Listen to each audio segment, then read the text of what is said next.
Em nome do Pai, do Filho e do Espírito Santo. Amém. Palavra da salvação. Temos mais uma vez a oportunidade de confrontar a nossa vida com a Palavra de Deus. A Palavra de Deus tem eficácia, ela age na vida de cada um de nós, mas exige que encontre disposição do coração, para que ela possa se tornar carne na nossa carne.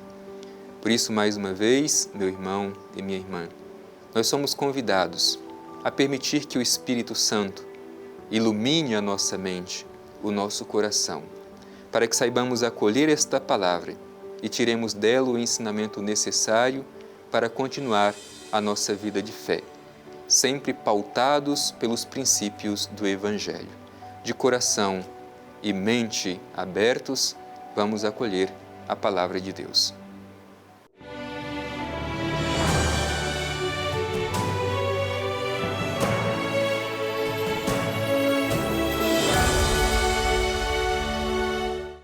Do Evangelho de Jesus Cristo segundo Mateus. Glória a vós, Senhor.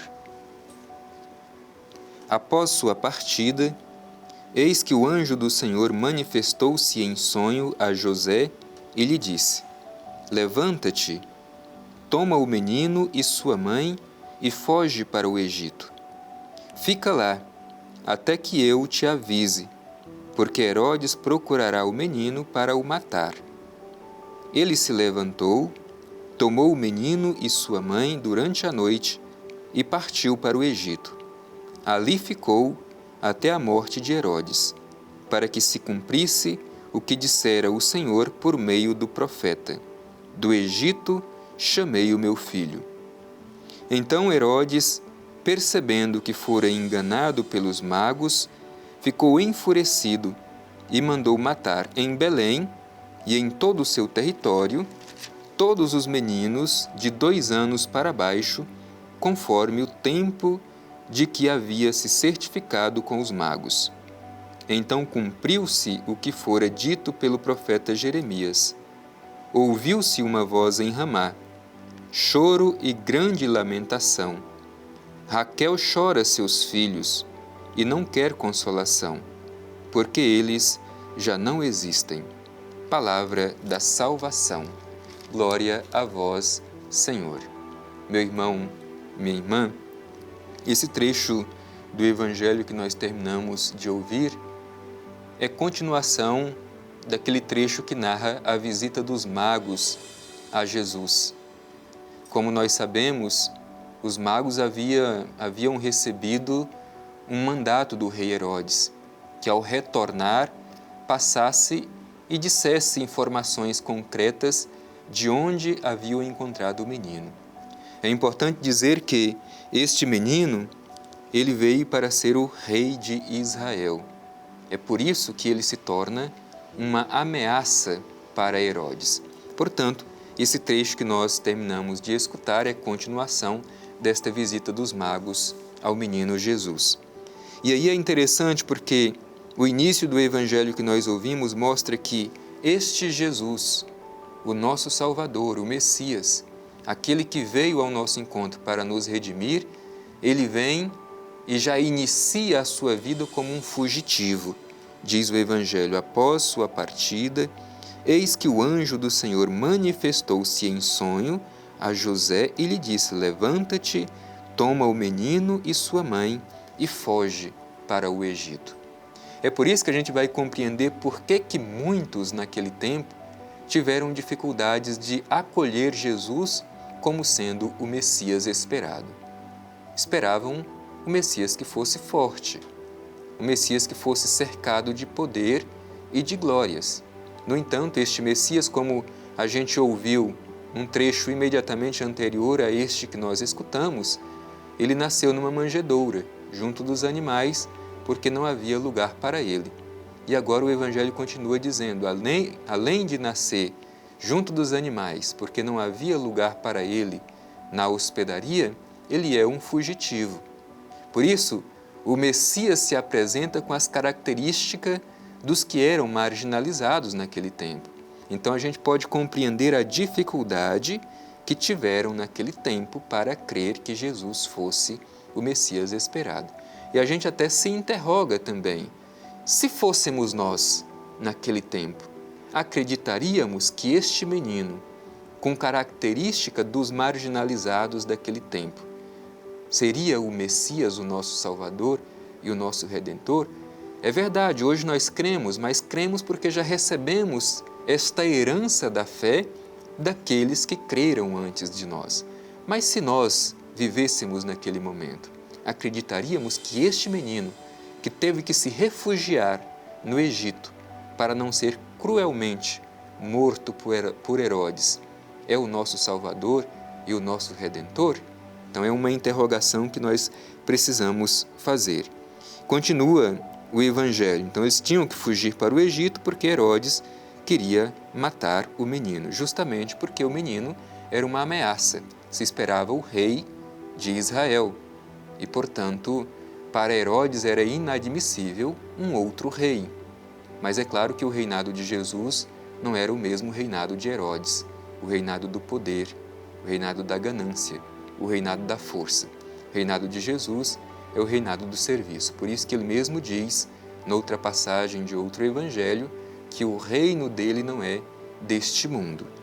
O evangelho continua dizendo, ele se levantou, tomou o menino, José, se levantou, tomou o menino e sua mãe durante a noite e partiu para o Egito e ali ficou até a morte de Herodes para cumprir a profecia que diz, do Egito chamei o meu filho. Portanto, o Messias, o Filho de Deus, vem a este mundo e logo no início da sua vida vive como fugitivo para não ser morto cruelmente por Herodes. Mas mesmo assim isso não conteve a ira e a maldade de Herodes. Veja o que diz o Evangelho. Herodes, percebendo que fora enganado pelos magos, ficou enfurecido e mandou matar em Belém e em todo o seu território todos os meninos de 2 anos para baixo, conforme o tempo que havia se certificado com os magos. A fúria é causa de morte. A fúria causa destruição. Por isso, Herodes pediu que fosse exterminado todos os meninos com menos de 2 anos. Por isso que esse texto ilumina a festa que nós celebramos hoje, a festa dos santos inocentes.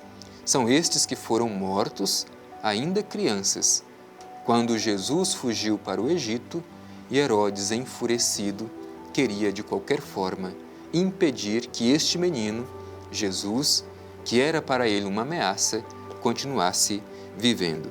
E o evangelista diz que tudo isso aconteceu para que a profecia de Jeremias se cumprisse.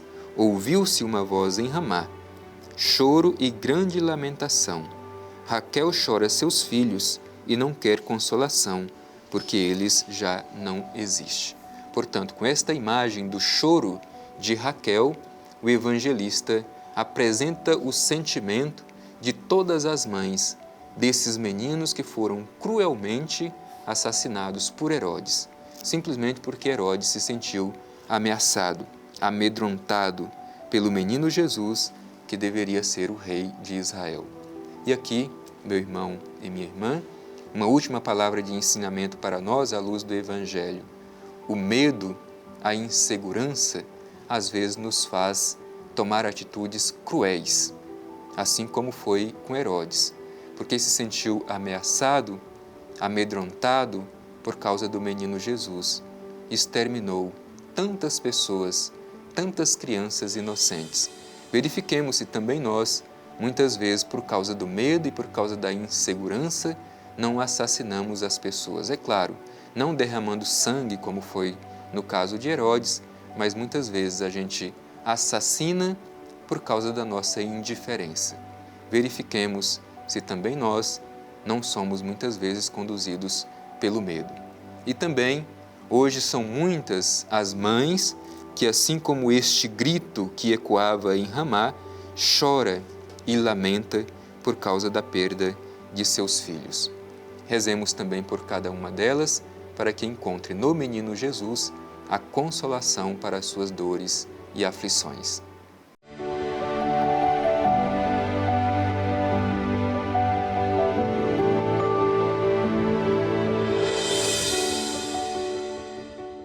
Tendo escutado esta palavra bonita, nós agora queremos dirigir o nosso coração, a nossa mente, o nosso olhar ao Divino Pai Eterno para fazer a nossa oração, agradecendo ao Senhor porque Ele nos deu o Salvador. E este Salvador veio ao nosso encontro da forma mais simples, despojada, como servidor, aquele que se identifica com os marginalizados, que nasceu numa manjedoura porque não havia lugar para ele nas hospedarias, que teve que fugir ainda como criança porque despertou a ira de Herodes. Por isso dirijamos o nosso olhar ao Divino Pai Eterno e cheios de confiança façamos a nossa oração. Divino Pai Eterno, Deus de amor e bondade, nós te agradecemos por esta oportunidade de acolher a Tua Palavra que nos renova, que nos encoraja.